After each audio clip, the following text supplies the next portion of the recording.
गुजरात के मुख्यमंत्री श्री भूपेंद्र भाई पटेल, स्थानीय सांसद सी आर पाटिल,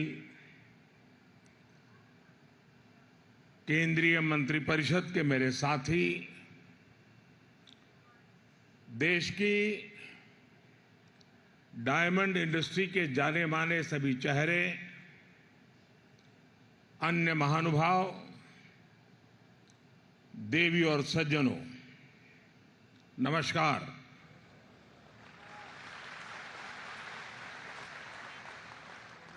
हुरट एटले हुरट।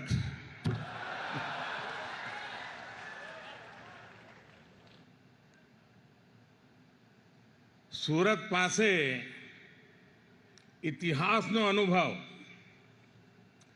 વર્તમાનમાં રફતાર અને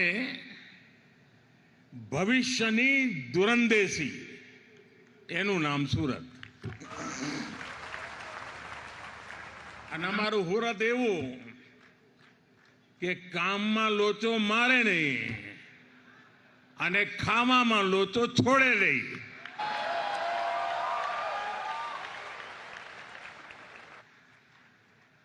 આમ બધી વાતે સુરતીને ગમે તેટલી ઉતાવળ હોય, પણ ખાણીપીણીની દુકાને અડધો કલાક લાઈટમાં ઉભા રહેવાની ધીરજ એનામાં હોય. વરસાદ જોધમાર પડ્યો હોય ને ઢીચણ સુધી પાણી હોય, પણ ભજીયાની લારીએ જવાડું એટલે જવાડું. શરદ પૂનમે चंडी पड़वो दुनिया आखी धामा पर जाए. आमारो हुड़ती फूटपाथ पर परिवार साथे गाड़ी खातो है अने मोजी एवो साहेब के नाका परनु सर्कल में यहाँ आटो मारवा ना जाए, पण विश्व आखू फरे. મને યાદ છે 40-45 વર્ષ પહેલા સૌરાષ્ટ્રના ભાઈઓ સુરત તરફ વળ્યા તો મારા સૌરાષ્ટ્રના જૂના મિત્રોને હું પૂછું કે હવે તમે સૌરાષ્ટ્ર છોડીને સુરત આવ્યા છો તો કેવું લાગે? એ કે અમારા સુરતમાં અને અમારા કાઠિયાવાડમાં ભારે અંતર. 40-45 વર્ષ પહેલાની વાત કરું તો હું શું तो कि हमारे ત્યાં કાઠિયાવાડમાં જો હામે હામે મોટરસાયકલ ટકરાઈ ગઈ તો કે તલવાર ઉકાળવાની વાત થાય, પણ કે જો સુરતમાં મોટરસાયકલ ટકરાણી હોય એટલે તરત બોલો કે જોની ભાઈ તારી બી ભૂલ છે ને મારી બી ભૂલ છે. હાલને હવે કે આટલો ફરક છે. साथियों, आज सूरत शहर की भव्यता में एक और डायमंड जुड़ गया है. और डायमंड भी छोटा मोटा नहीं है, बल्कि ये तो दुनिया में सर्वश्रेष्ठ है. इस डायमंड की चमक के आगे दुनिया की बड़ी से बड़ी इमारतों की चमक फीकी पड़ रही है.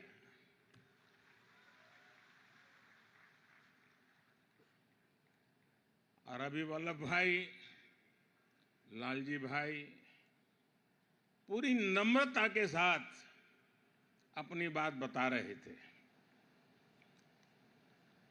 और शायद इतने बड़े मिशन की सफलता के पीछे उनकी ये नम्रता, सबको साथ लेने का स्वभाव, इसके लिए जितनी बधाई मैं इस टीम को दूं उतनी कम है. वल्लभ भाई ने कहा कि मुझे 5 ही मिनट मिला है, लेकिन वल्लभ भाई आपके साथ तो किरण जुड़ा हुआ है और किरण में पूरे सूर्य को समझने का सामर्थ्य होता है। और इसलिए आपके लिए 5 मिनट एक बहुत बड़ी शक्ति का परिचय बन जाती है। अब दुनिया में कोई भी कहेगा डायमंड बुर्स, तो सूरत का नाम साथ आएगा, भारत का नाम भी आएगा। सूरत डायमंड बुर्स भारतीय डिजाइन, भारतीय डिजाइनर्स, भारतीय मटेरियल और भारतीय कंसेप्ट के सामर्थ्य को दिखाता है। ये बिल्डिंग नए भारत के नए सामर्थ्य और नए संकल्प का प्रतीक है। मैं सूरत डायमंड बुर्स के लिए डायमंड इंडस्ट्री को, सूरत को, गुजरात को, पूरे देश को बधाई देता हूं।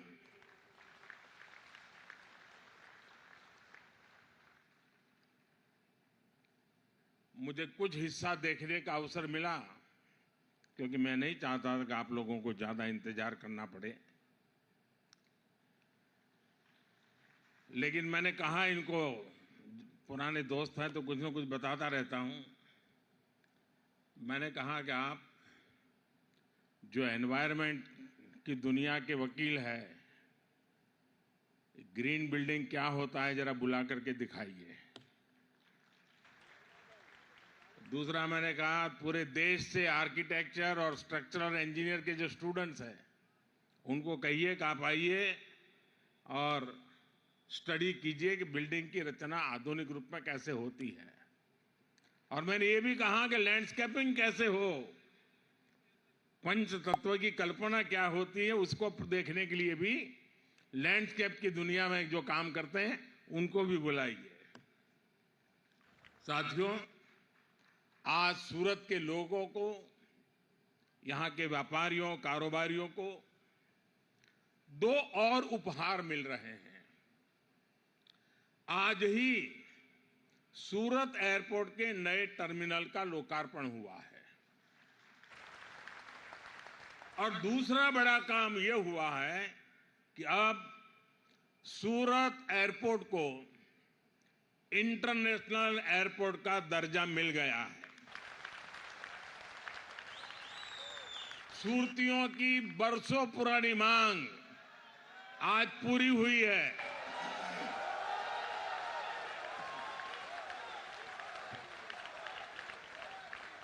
और मुझे याद है जब मैं पहले आता था यहां, तो सूरत का एयरपोर्ट कभी कभी लगता है बस स्टेशन ज्यादा अच्छा कि एयरपोर्ट अच्छा। बस स्टेशन अच्छा लगता नहीं था, एक झोपड़ी जैसा था। आज कहां से कहां पहुंच गए, ये सूरत का सामर्थ्य दिखाता है। सूरत से दुबई की फ्लाइट आज से शुरू हो रही है। बहुत जल्द हांगकांग के लिए भी फ्लाइट शुरू होगी। गुजरात के साथ ही, और आज जब ये सूरत का एयरपोर्ट बना है, तब गुजरात में अब 3 इंटरनेशनल एयरपोर्ट हो गए हैं। इससे डायमंड के अलावा यहां की textile industry, tourism industry, education और स्किल सहित हर सेक्टर को लाभ होगा। मैं इस शानदार टर्मिनल और इंटरनेशनल एयरपोर्ट के लिए सूरत वासियों को, गुजरात वासियों को बहुत बहुत बधाई देता हूं। मेरे परिवारजनों, सूरत शहर के साथ मेरा जो आत्मीय लगाव है उसको शब्दों में बयां करने की जरूरत नहीं है, आप लोग भली भांति जानते हैं। सूरत ने मुझे बहुत कुछ सिखाया है और सूरत ने सिखाया है कि जब सबका प्रयास होता है तो हम कैसे बड़ी से बड़ी चुनौतियों का सामना कर सकते हैं। सूरत की मिट्टी में ही कुछ बात है जो इसे सबसे अलग बनाती है और सूरतियों का सामर्थ्य, उसका मुकाबला मिलना मुश्किल होता है। हम सब जानते हैं कि सूरत शहर की यात्रा कितने उतार चढ़ावों से भरी रही है। अंग्रेज भी यहां का वैभव देखकर सबसे पहले सूरत आए थे। एक जमाने में दुनिया के सबसे बड़े समुद्री जहाज सूरत में ही बना करते थे। सूरत के इतिहास में अनेक बार बड़े बड़े संकट आए, लेकिन सूरतियों ने मिलकर हर एक से मुकाबला किया। वो भी एक वक्त था, कहते थे कि 84 देशों के शिप के झंडे यहां फहरते थे और आज मुझे मथुर भाई बता रहे थे कब 125 देशों के झंडे यहां फहरने वाले हैं।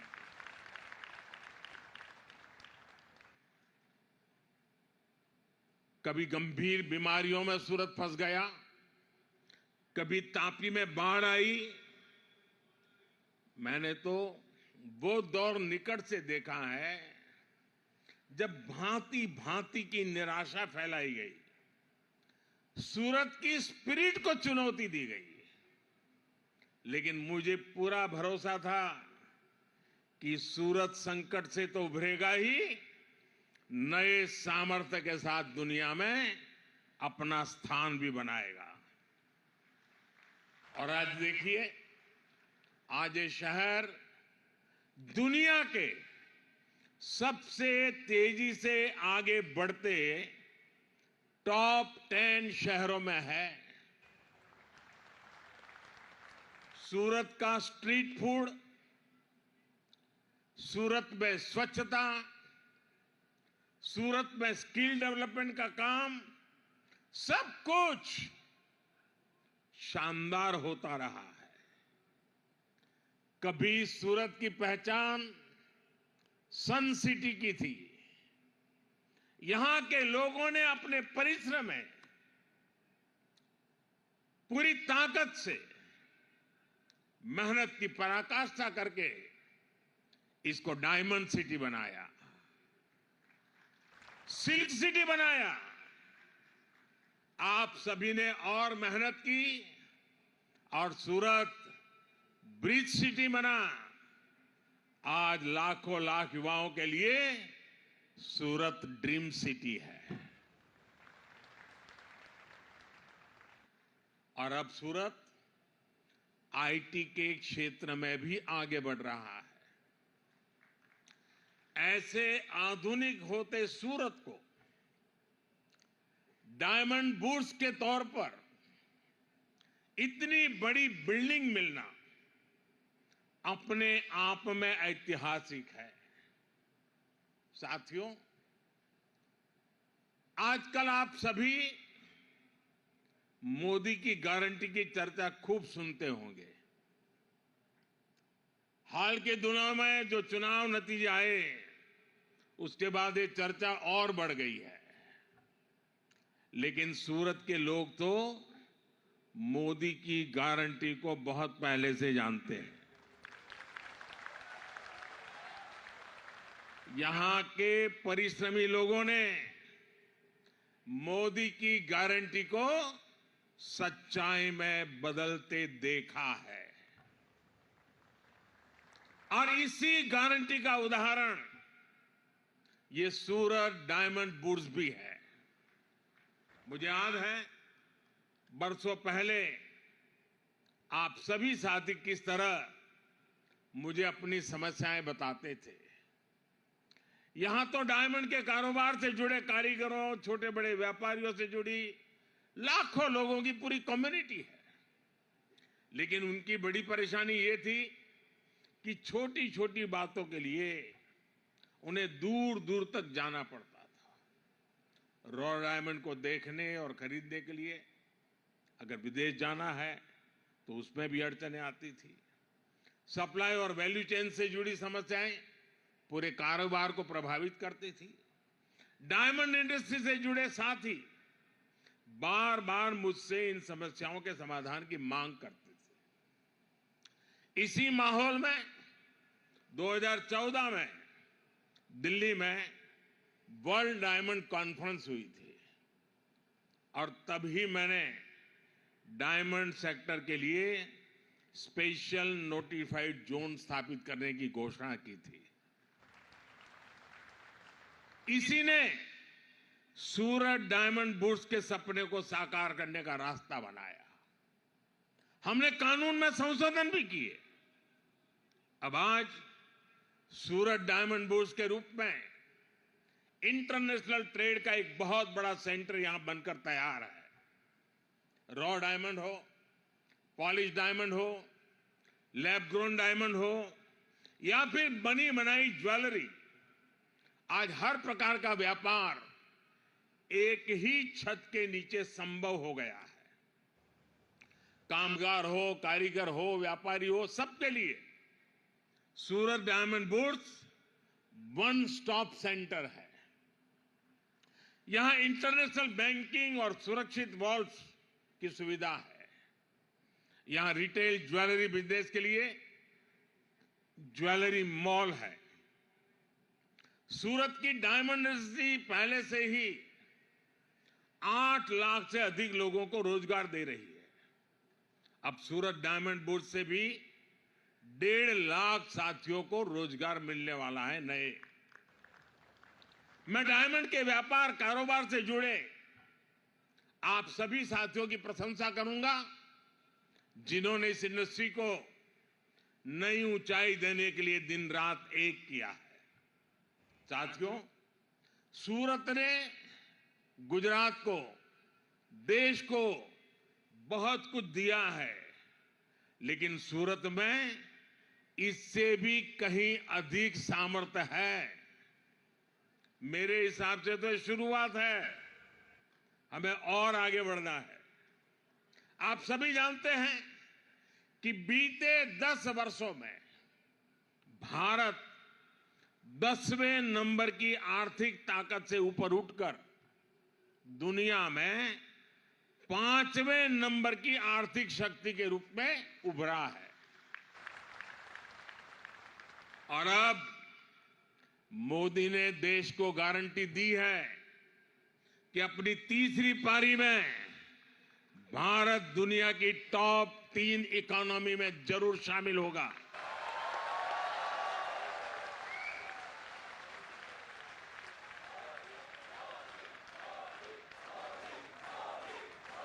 सरकार ने आने वाले 25 साल का भी टारगेट तय किया है। $5 ट्रिलियन का लक्ष्य हो, $10 ट्रिलियन का लक्ष्य हो, हम इन सभी पर काम कर रहे हैं। हम देश के एक्सपोर्ट को भी रिकॉर्ड ऊंचाई पर ले जाने के लिए काम कर रहे हैं। ऐसे में सूरत की और विशेषकर सूरत की डायमंड इंडस्ट्री की जिम्मेदारी भी अनेक गुना बढ़ गई है। यहां सूरत के सभी दिग्गज मौजूद हैं।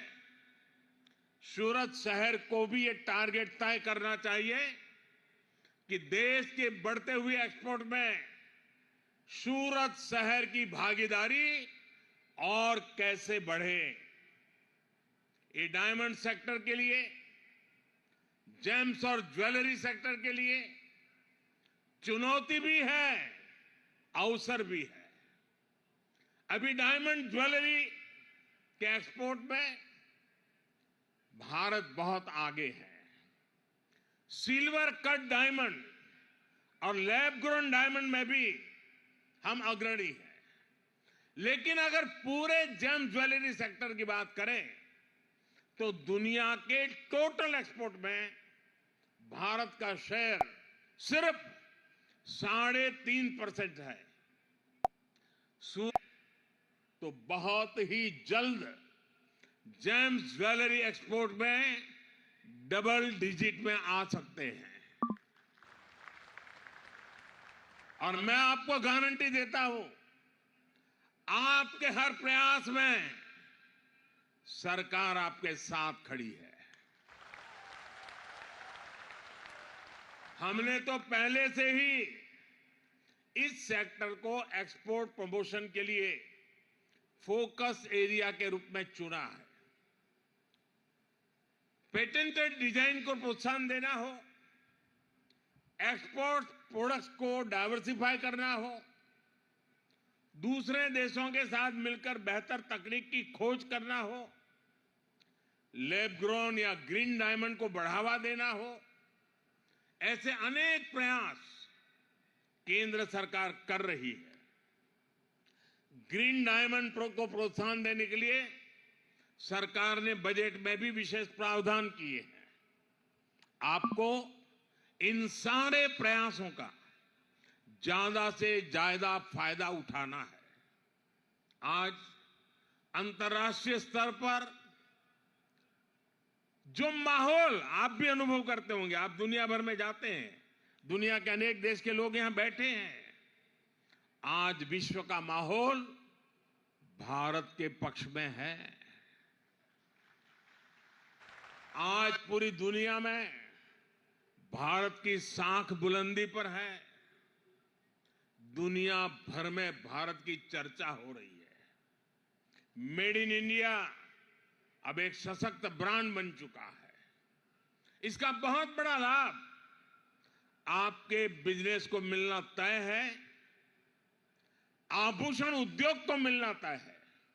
इसलिए मैं आप सभी से कहूंगा, संकल्प लीजिए और इसे सिद्ध कीजिए। साथियों, आप सभी का सामर्थ्य बढ़ाने के लिए सरकार सूरत शहर का भी सामर्थ्य और बढ़ा रही है। हमारी सरकार सूरत में आधुनिक इंफ्रास्ट्रक्चर के निर्माण पर विशेष बल दे रही है। आज सूरत के पास अपना इंटरनेशनल एयरपोर्ट है। आज सूरत के पास अपनी मेट्रो रेल सर्विस है। आज सूरत पोर्ट पर कितने ही अहम प्रोडक्ट्स की हैंडलिंग होती है। आज सूरत के पास हजीरा पोर्ट है, गहरे पानी का एलएनजी टर्मिनल और मल्टी कार्गो पोर्ट है। सूरत लगातार अंतर्राष्ट्रीय व्यापारिक केंद्रों से जुड़ रहा है और ऐसी इंटरनेशनल कनेक्टिविटी दुनिया के बहुत कम शहरों में ही है। सूरत को बुलेट ट्रेन प्रोजेक्ट से भी जोड़ा गया है। यहां वेस्टर्न डेडिकेटेड फ्रेट कॉरिडोर पर भी तेजी से काम चल रहा है। इससे उत्तर और पूर्वी भारत तक सूरत की रेल कनेक्टिविटी सशक्त होगी। दिल्ली मुंबई एक्सप्रेसवे भी सूरत के व्यापार कारोबार को नए अवसर देने वाला है। ऐसी आधुनिक कनेक्टिविटी पाने वाला सूरत एक तरह से देश का इकलौता शहर है। आप सभी इसका ज्यादा से ज्यादा लाभ उठाइए। सूरत आगे बढ़ेगा तो गुजरात आगे बढ़ेगा। सूरत एक तरह से देश का इकलौता शहर है। आप सभी इसका ज्यादा से ज्यादा लाभ उठाइए। सूरत आगे बढ़ेगा तो गुजरात आगे बढ़ेगा और गुजरात आगे बढ़ेगा तो मेरा देश आगे बढ़ेगा। इसके साथ और अनेक संभावनाएं जुड़ी हुई है। इतने देशों का लोगों का यहां आना जाना है, एक प्रकार से एक ग्लोबल सिटी के रूप में कन्वर्ट हो रहा है। लघु भारत तो बन चुका है। अभी जब G20 समिट हुई तो हमने कम्युनिकेशन के लिए टेक्नोलॉजी का भरपूर उपयोग किया। ड्राइवर हिंदी जानता है, उसके साथ बैठे हुए मेहमान फ्रेंच जानते हैं, तो बात कैसे करेंगे? तो हमने मोबाइल ऐप के द्वारा व्यवस्था की कि वो फ्रेंच बोलते थे और ड्राइवर को हिंदी में सुनाई देता था। ड्राइवर हिंदी बोलता था, उसको फ्रेंच में सुनाई देता था।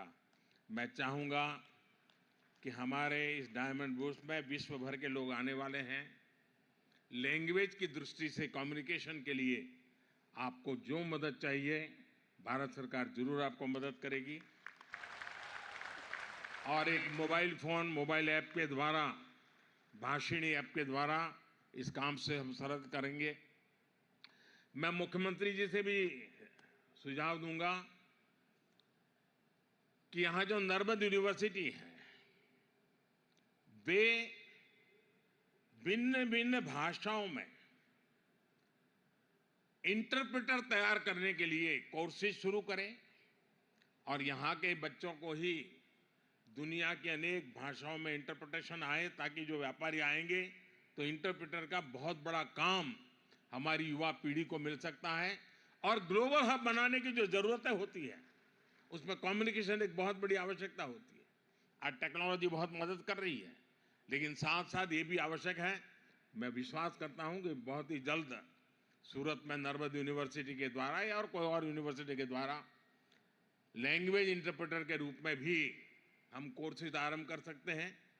मैं एक बार फिर आप सबको सूरत डायमंड बुर्स की और सूरत एयरपोर्ट के नए टर्मिनल की बहुत बहुत बधाई देता हूं।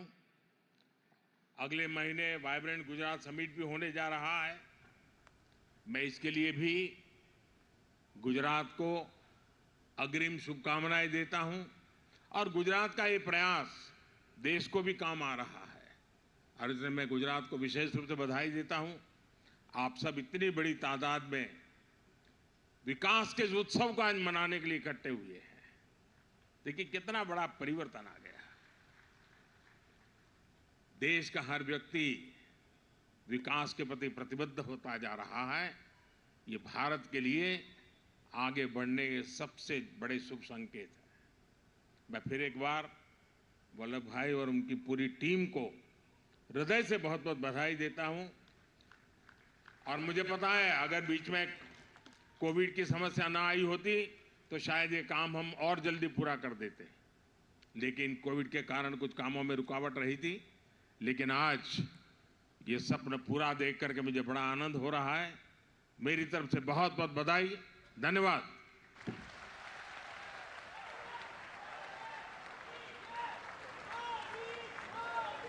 आपके ऐतिहासिक एवं प्रेरक संबोधन के लिए प्रधानमंत्री जी हम आपके आभारी हैं। आपका बहुत बहुत धन्यवाद।